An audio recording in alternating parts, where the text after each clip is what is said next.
What's up guys, thanks so much for tuning into my game development series, and if this is your first time seeing this game, please hit that subscribe button to stay up to date on the series, plus it really helps me out a lot in growing this channel. So without further ado, this is devlog number 7.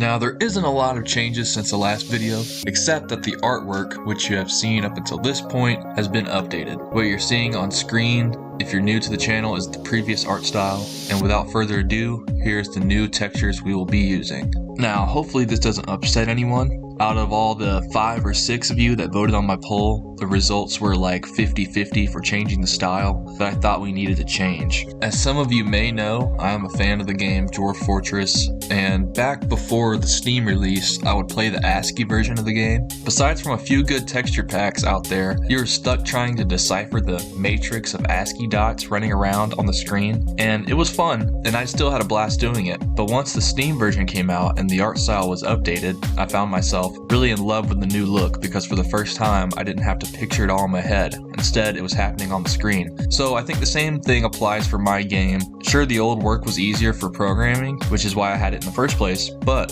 from a player standpoint, I think the more enjoyment will come from actually being able to see the environment of the game depicted better on the screen. So yeah, for now we're going to stick to the updated art, which leads me to my next topic, because if you really like the old style and you just hate this new one, there's still good news for you.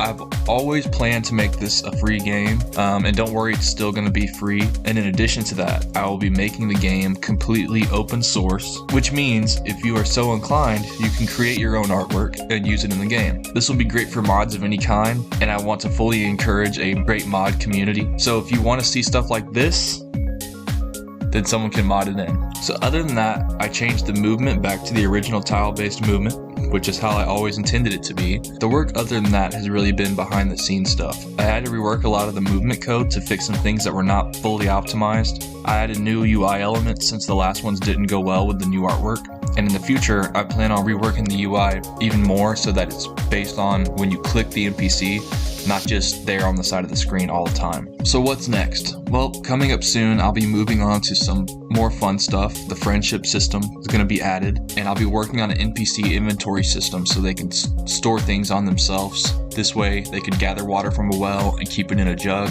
and drink from it, and the same with food, and then they're going to have weapons and tools, etc. That's all for now, and again, big thanks for all the support. You guys are awesome, and if you are new to the channel, please don't forget to hit that subscribe button to stay up to date with the project, and I'll see you guys in the next video. What are you doing? Hmm? What are you doing? Nothing. Me? Just hanging around.